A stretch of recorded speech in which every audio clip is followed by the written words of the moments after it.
My name is Helen Morris, and I'm 81 years old. I'm telling you this now because I'm running out of time, and because for most of my life I didn't really know who I was anymore. I sit in the same chair every morning by the window.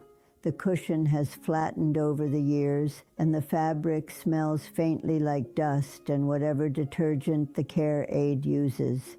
I watch people walk past with groceries, dogs, children tugging at their hands.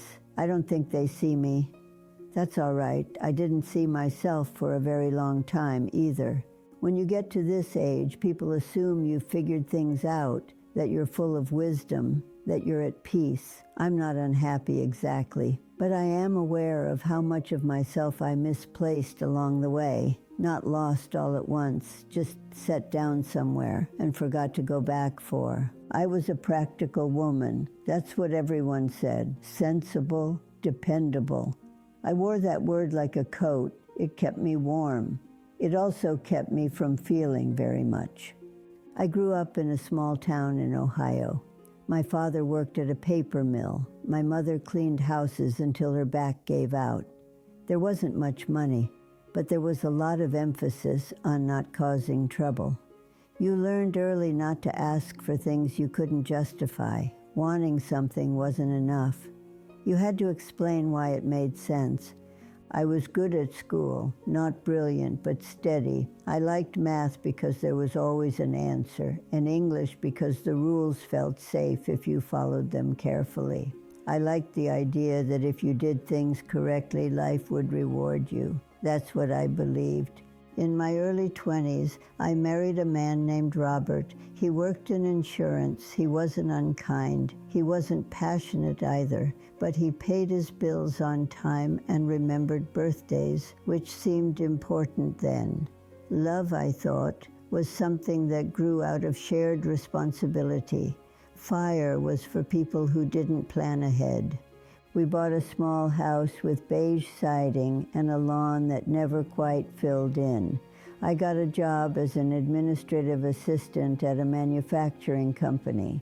It wasn't glamorous, but it had benefits, health insurance, a pension, things you could point to. Every morning I packed my lunch the night before, sandwiches cut cleanly in half, an apple, sometimes a cookie. I ironed my blouses on Sundays and lined them up in the closet. I liked order. Order made me feel safe. When people asked what I wanted to do with my life, I didn't know how to answer. That question felt indulgent. I wanted to be useful. I wanted to be reliable. I wanted not to struggle the way my parents did. That felt like enough. I had ideas once, I suppose. When I was younger, I liked to draw. I would sketch faces from magazines, hands resting on laps. I liked how a pencil could make something appear that wasn't there before. But drawing didn't lead anywhere sensible. It didn't come with a paycheck. So I stopped. I don't remember deciding to. I just ran out of time for it. We had 2 children, a boy and a girl. I was a good mother in the ways that could be measured. Clean clothes, homework checked, dinner on the table. I attended parent-teacher conferences and made sure they brushed their teeth. But I was tired, not physically exactly, more like something inside me was always bracing, holding things together. There was always something that needed to be done correctly, efficiently, without fuss. I told myself this was what adulthood felt like. There were moments, small ones, when something tugged at me. A conversation overheard on a bus, a woman laughing too loudly in a cafe, a song on the radio that made my chest ache for reasons I couldn't name. I would notice, and then I would move on. There was laundry to fold, bills to pay, no time for wondering. Years passed quietly that way. Promotions came, raises, a better car. We moved to a larger house when the kids were teenagers. People said we were doing well. I believed them. I didn't realize how little of myself I was bringing with me each year, how narrow my days had become. I woke up, did what needed doing, went to bed. On weekends, I caught up. On vacations, I worried about getting back on schedule. Robert and I talked mostly about logistics. Who was picking up groceries? Who needed a ride? What repairs the house needed?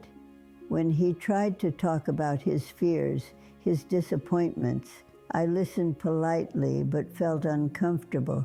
Feelings felt inefficient, like they might derail things. I thought love was consistency. I didn't understand that it also needed attention. The kids grew up and left. That part happened faster than I expected. One day their rooms were full of noise and clothes on the floor. The next, they were empty, the air still. I remember standing in my daughter's doorway after she moved out, looking at the blank walls where posters had been, and feeling something close to panic. I told myself it was normal, an adjustment. Work filled the space. I stayed late more often, took on extra responsibilities. I was praised for it. That felt good. It felt like proof that I mattered. The cost didn't come all at once. It came in small exchanges I brushed aside. A friend I stopped calling because I was always busy. A weekend trip I declined because it didn't seem necessary. A journal I bought and never opened. I told myself there would be time later, when things slowed down, when I retired, when the kids settled, when life allowed it. Robert got sick in his early 60s, heart trouble. It wasn't sudden, but it was serious. I took care of him. I managed appointments, medications, insurance forms. I did it well. That was my skill. What I didn't do was talk to him. Not really. We sat together in the evenings, the television on low, and avoided the bigger things. I think he wanted to say something. I think I did too. But we didn't know how. We had spent decades being practical with each other. It was hard to suddenly become honest. He died on a Tuesday morning in March. The weather was gray. I remember thinking, absurdly, that I hadn't watered the plants. I remember the quiet after the ambulance left, how empty the house felt. People brought casseroles. They told me how strong I was. I nodded. Strength had always been expected of me. After the funeral, the days stretched. I retired not long after. The routines that had held me up disappeared one by one. There was no schedule demanding my attention, no one needing my efficiency. That's when the silence got loud. I would sit at the kitchen table with a cup of coffee and feel completely unanchored. Without tasks, I didn't know what to do with myself. I realized I didn't have preferences. I had habits. I didn't know what I enjoyed, only what needed doing. I tried to fill the time, volunteered, joined a walking group, took a class at the community center. None of it felt wrong, but it didn't feel like me either. I was still performing usefulness, still avoiding something. The turning point came quietly, the way most things do. My sister died. She was younger than me. Cancer. It moved fast. I sat by her bed in the hospital and watched her breathe, shallow and uneven. She looked at me one afternoon and said, "Did you ever do what you wanted?" I didn't know how to answer. I laughed a little because that's what I did when things got uncomfortable. She didn't laugh. She died 2 days later. After that, something shifted, not dramatically, just enough that I couldn't ignore it anymore. I started to see my life as a series of careful choices that had added up to a kind of absence. I hadn't failed. That was the strange part. I had done everything right. And yet, when I look back, there was a hollowness I couldn't explain away. There are things I can't fix now. I can't go back and ask my younger self what she was afraid of. I can't sit across from Robert and tell him I was lonely even when we were together. I can't reclaim the years I spent assuming my real life would begin later. I don't say this with bitterness, just clarity. Time doesn't negotiate. It doesn't return things because you were responsible. I still have my children. They call, they visit when they can.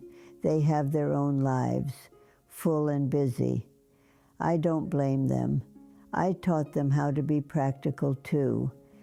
Sometimes I wonder what they will realize when they reach this age. I hope they find themselves sooner than I did. If you're listening to this and you're younger, I don't want to tell you what to do. I don't know your life. I only know mine. I wish I had understood that being practical is not the same as being alive, that usefulness is not identity, that postponing yourself doesn't mean you'll get back to it later. I thought I was being patient. I thought I was being responsible. I didn't realize I was slowly erasing myself. There's still time for me in small ways. I draw again sometimes. My hands shake. The lines aren't as steady, but they're mine. I sit with the discomfort now instead of rushing past it. I let myself feel lonely when I am lonely. This isn't a redemption story. It's just where I am. I don't have many years left. I know that. I feel it in my bones and how quickly I tire.